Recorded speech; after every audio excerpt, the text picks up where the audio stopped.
Well, it's September the 24th, 2020, and I just wanted to show you that despite the fact we're at the end of the summer, I always think of it as a second spring. So here we are in my vegetable garden, and you can see that I've taken out loads and loads of the summer vegetables and replaced them with mustard cabbage. What else have we got here? We've got lots of salads, we've got spring express cabbage that will come up through there. I made the mistake of leaving in lots of nasturtium leaves, but that's absolutely fine because I'm actually eating those in salads too. I happen to love salads, so that's a very good thing. Moving on, you can see that we've still got cucumbers. In fact, these little cucumbers, absolutely love. They're dill cucumbers actually, but I use them as cucumbers, and I find they're just the right size. Moving on, we've got this little arch I just made out of a bit of that sort of reinforcing stuff that you put in concrete. And what we've got here are called lab beans, and they're really pretty. And what they produce is these sort of longish beans. Those are babies, and they'll get much longer, but they're rather delicious, and they're sort of a change from normal French beans. I've got some more. It's going up over the top, and you can see here's a bean here as well. So that's there. And then moving on, I've put in some chard and more cabbage that will take over. Oh, and spinach. This is perpetual spinach down the bottom. A little bit of New Zealand spinach left there. I think that was self-sown. There's still some onions from the spring there and some beans behind them. And at this time of year, I'm always anxious that this physalis, which gives these absolutely delicious golden fruits in the autumn, but can you see them in down there? They hang like lanterns, and they really are absolutely delicious fruits, but it's a race against the first frosts to see if they mature in time. Still got lots of peppers coming. These are a long sweet pepper, which you can see down there. Whoops, can you see that? No, not quite there yet. Where is it? There it is.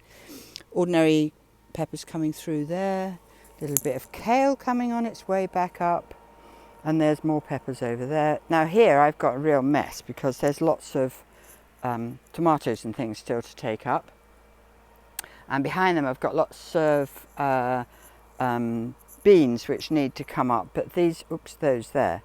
Lots of, what are they? Borlotti. They're dwarf borlotti, these. So I want to take those when they've dried out. Now I think they're probably not going to dry out much more because it's pretty damp in the mornings. So I'll have those out today. And here we have an oriental salad. So you can see we've got some pak choy. Pak choy grows beautifully fast. So I'm still sowing things like that. But that's oriental salad. Here's some more salad here. You can tell I like salad.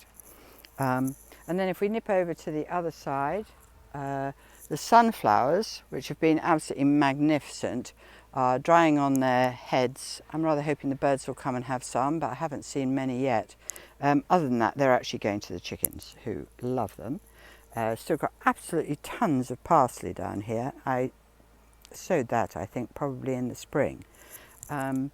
This arch here is doing fine and still has a few snake beans, as you can see. They take a long time to mature, but there's some there that we can eat. You can see those there. All right.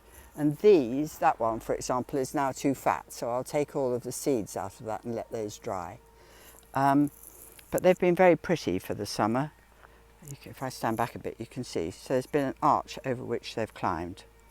And then carrying on down the other side, another thing that we've got a bit of a race against time is the tomatillos. Now we're expecting frosts. Oh, that one's gone. But we're expecting frosts pretty soon. So I'll have to have these up beforehand. And these will be used in the making of salsa. There's still plenty of basil.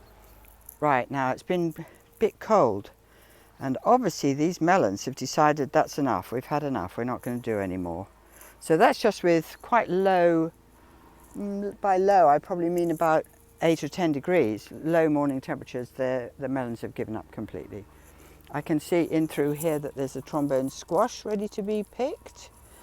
These tomatoes, frankly, are now well past it, so I'll take anything that's on those today or tomorrow. In here we've got some beans which are still here. These are dwarf borlottis, but I planted them much, much later.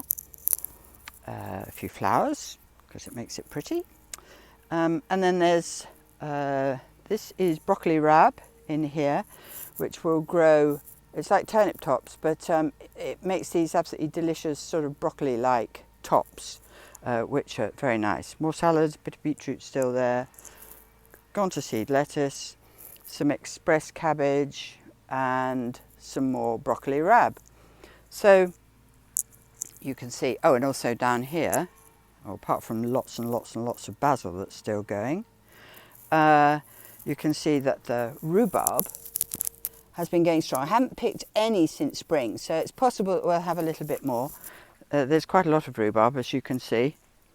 It likes a nice, deep, very well fed bed, and it won't like the frost very much, so I'll cut some before that.